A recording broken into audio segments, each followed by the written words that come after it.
everybody and welcome back to the Traxion channel for another brand new video. I am back on the Traxion rig and I'm going to be firing up RaceRoom Racing Experience because we have some brand new content to play with. We not only have a new car in the Ford Mustang Mach-E 1400, I'm going to tell you a lot more about that very shortly. We also have a new circuit, which is Nogaro. Now, I don't actually know Nogaro. Most circuits in this game I do know the layouts of roughly, although there are quite a few rare circuits in RaceRoom, but Nogaro is one I do not know. So we're going to start off with the Mustang, show you what that car's like, and then I'm going to tackle Nogaro. So fairly straightforward, demonstrate the new content, let's jump in. Okay, we're going to fire up practice mode, and this is the car. The Ford Mustang Mach-E 1400. The 1400 doesn't stand for the weight, it actually stands for the power. This thing has 1400 brake horsepower, which is absolutely ridiculous. It's all electric, which is why it's the Mach-E, and it's got loads of aero as well, but as I say, I'll tell you a little bit about the car very shortly. I'm going to take this around Sonoma Raceway Sprint, and yeah, just going to fire straight into it. Let's go race. If you look at the car down here on the setup screen, you can see it's based on one of Ford's most modern SUVs, but look at the aero in the front there. Very, very aggressive aero, and obviously a big wing in the back as well. You'd be forgiven for thinking this is like a circuit car, hardcore, maybe even a hill climb car, full of downforce. It's not that simple. I'm actually going to show you something else as well. Driveline, if we go here, you can see we've actually got 5 different map settings. The default, I believe, is 3, but we're going to stick it straight on map 5, because as you can see here, if you look at the torque graph, now we've got full torque. So map 5 is going to be the quickest for this car. And the electric motor, obviously, you don't get any of that lag. You just get power instantly and torque instantly. So 1400 horsepower, that much torque, it's going to be fairly fast. So when we jump into the cockpit, the first thing you might be noticing is the massive handbrake on the side of the car. And that is because this car was built not just for track driving and high-speed cornering or anything like that, but it was built for drifting. And I don't get how, because with 1400 horsepower, it weighs 2.5 tons as well, I think, or thereabouts, so it's a heffalump of a car, let's be honest. And with all that aero, I'm not sure how it's going to drift very well. It's also 4-wheel drive, which makes drifting very difficult. You'll probably have a totally different technique, but I'm so intrigued to find out how it feels. So if we fire this thing up, obviously it's not like most cars. You turn the ignition on, that's it. You hear that humming noise? It's very peaceful. That is actually the car started. Obviously I can't rev it in neutral to see what happens, but if I select gear, we've got D, which stands for drive, and away we go. No noise. Now there are 2 gears with this car. We've got drive, and if I change up one more, we've got S, which I believe is like sport mode. Now if I try and drive this thing in a kind of normal race car manner, the aero should be able to help me around the corners. Obviously the weight's going to cause big problems, but generally you should be able to drive it, oh my, fairly normally. You have to brake a lot earlier than the corners with all the weight, I presume. But we can hit our apexes. We can drive this thing nice and neatly. Braking for the hairpin. Oh, I've gone in a little bit deep there. I felt like I was braking nice and early, but still struggled. And now I've not really opened up the taps in the straight yet with this thing to see how fast it really is. Through the S-bends. You can see the body roll is massive. You can hear the tire squeal. Right, I'm going to give it full guns now. Look at the way it holds the speed. We're already running low on battery, which is interesting. Through this fast right, you really can't carry too much corner speed, and as I say, because of the weight, you have to brake so early, but when this thing gets in a straight, it absolutely takes off. Now get it slowed down for the hairpin. So if you drive it nice and neatly and smoothly, it's actually fairly responsive, if not a little bit frustrating. Let's try and do a lap then, see what lap time we can get.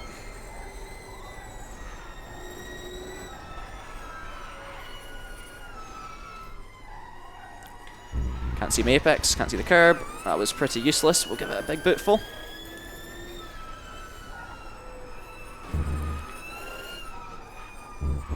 Well, I'm able to hit my apexes okay, as long as you control the power on the exit. Through this fast right, we'll chuck it in. You cannot really chuck the weight around this car as like you normally would in a race car. I'm going to go in too deep here, am I? I'll get it stopped.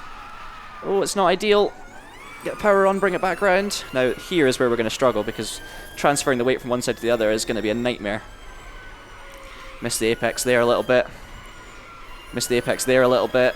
Oh, exit curb. I'm gonna have to lift around this left-hander, I think. Use this curb on the brakes. That's not so bad. It's good fun. It's obviously the sound is missing, and I don't think you'd be driving this car if you want to race well. Like, this is not the kind of car I would want to jump on and have an AI race with, put it that way.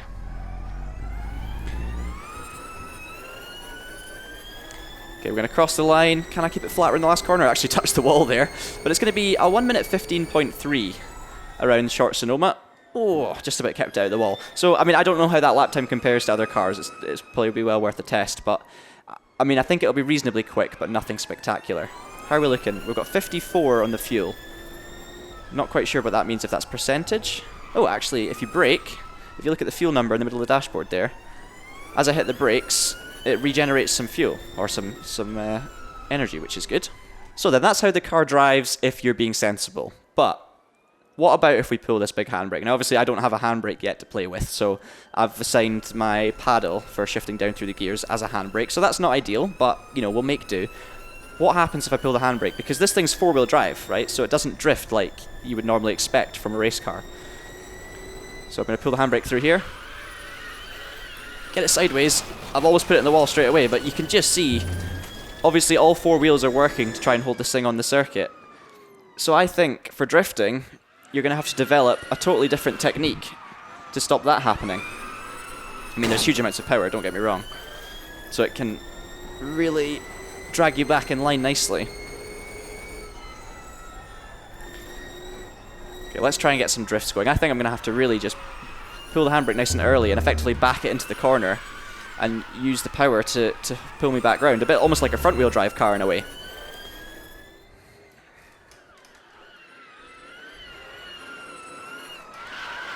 These are probably not the best corners to try it on. We'll try it here. Pull the handbrake on the way and use the throttle. I mean, it's not a conventional way of drifting, but I guess it kind of works. Can we do a reverse entry into this hairpin? There we go. And we've got the S-bends, a bit of handbrake. I don't think you would normally be using the handbrake too much if you're trying to drift through here. I'm failing here. Just got to pull it a little bit more. It's just such a strange thing. It's like nothing I've ever driven before, and it's probably like nothing you've ever driven before either.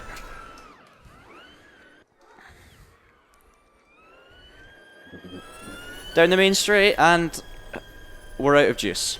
I've done how many laps? 3 laps, maybe? And that's me run out of juice.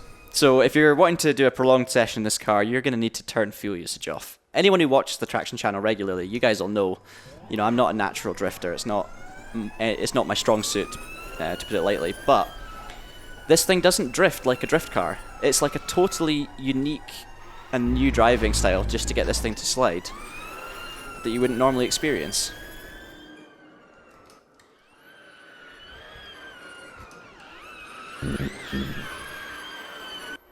It's a lot of fun though if you get the lines right. There we go.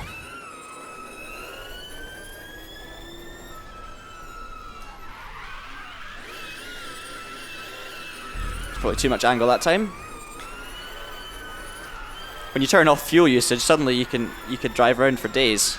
I wonder how long the tyres will last. My guess is not too long, especially not if I'm driving like this all the way around. Okay, don't try and drift through. Don't try and drift through the kink on the home straight. Well, maybe try it, but just do a better job than me, please. Because of the four-wheel drive system, it's just a completely unique driving experience. Like, I have never felt anything like this in all of my life. And I'm sure, you know, a drifter would be able to really get the most out of this thing just by changing their technique. But if you don't have a technique in the first place, it's so alien. It's so alien.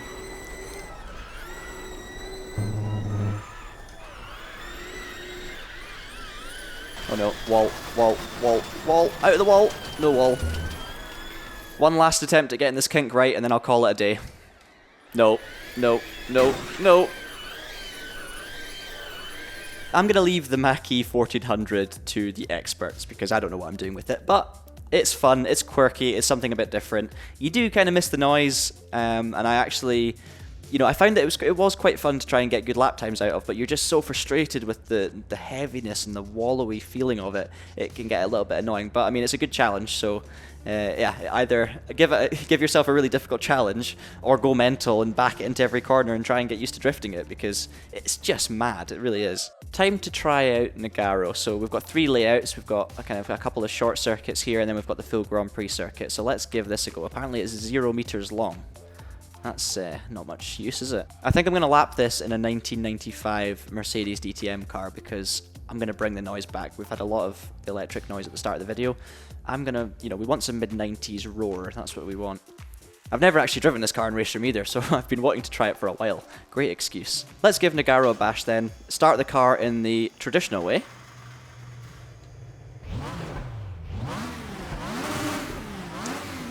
That sounds good, doesn't it? Now this track is located in France. It's not the biggest track by the looks of it. Quite tight and twisty.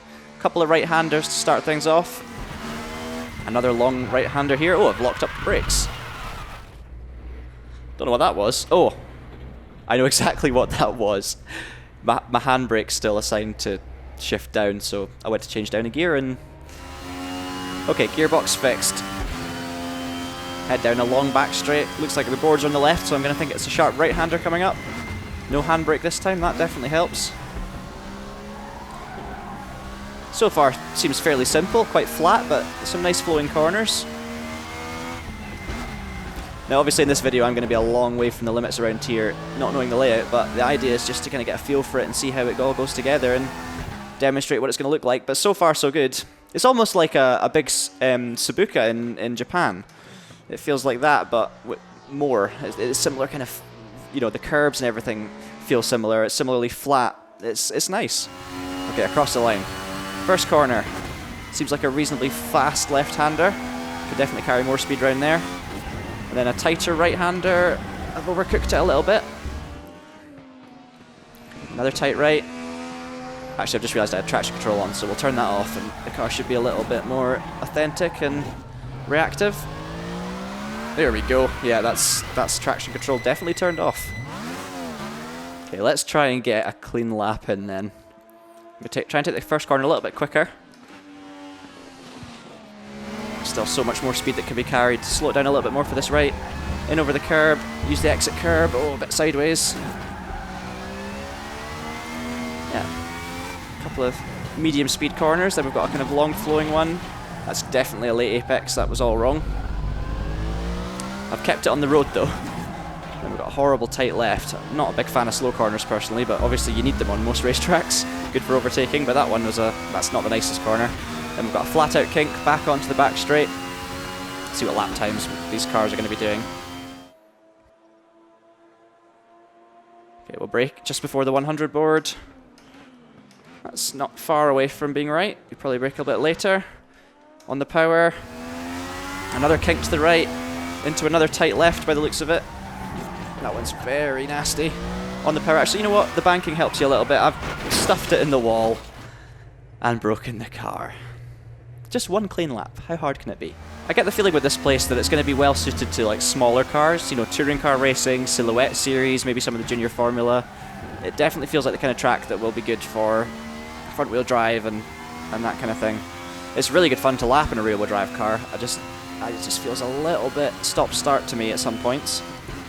There's some really nice fast corners though, like this first corner is so wide and open, and I'm sure when you get up to speed you can carry a lot of speed through there.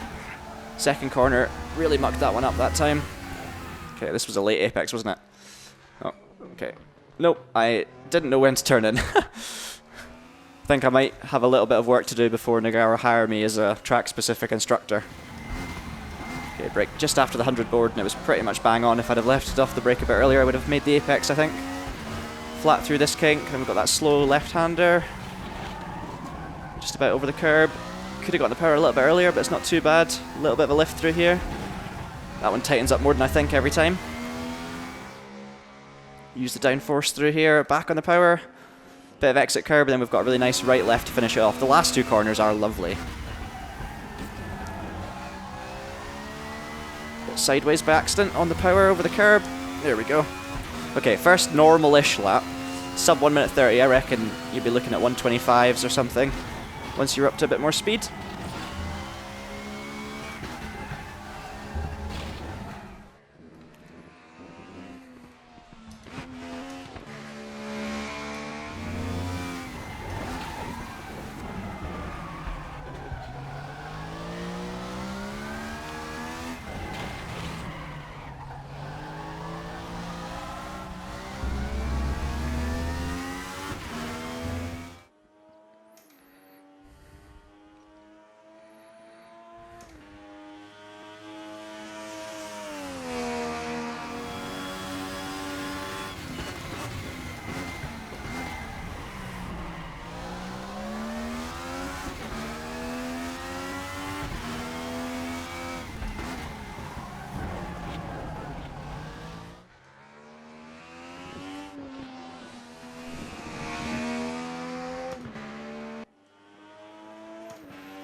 This one's been a little bit better again. Should be 128 or something. Yeah, 128.3.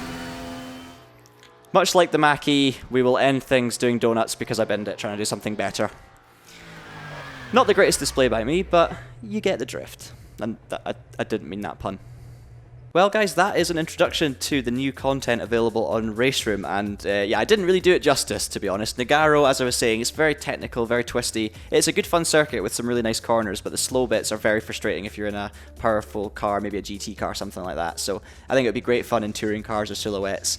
The Mustang Mach-E 1400, honestly, words fail me with that thing. It's mad, it's totally unique, it's crazy, and I enjoyed it to a degree, but I can't say it'll be the car that I'd pick first to jump in and have some fun. I feel like I'd get more enjoyment out of something else. But for those of you who like going sideways and like creating a lot of smoke, this car is definitely going to be for you. Thank you so much as always for watching. Make sure you subscribe to the Traxion channel to catch more content, both with RaceRoom and of course all the other games and sims there are out there. There's plenty of stuff available on the Traxion channel and the website as well, www.TraxionGG. Thank you as always for watching, and until I see you next time, keep it pinned and have a great day.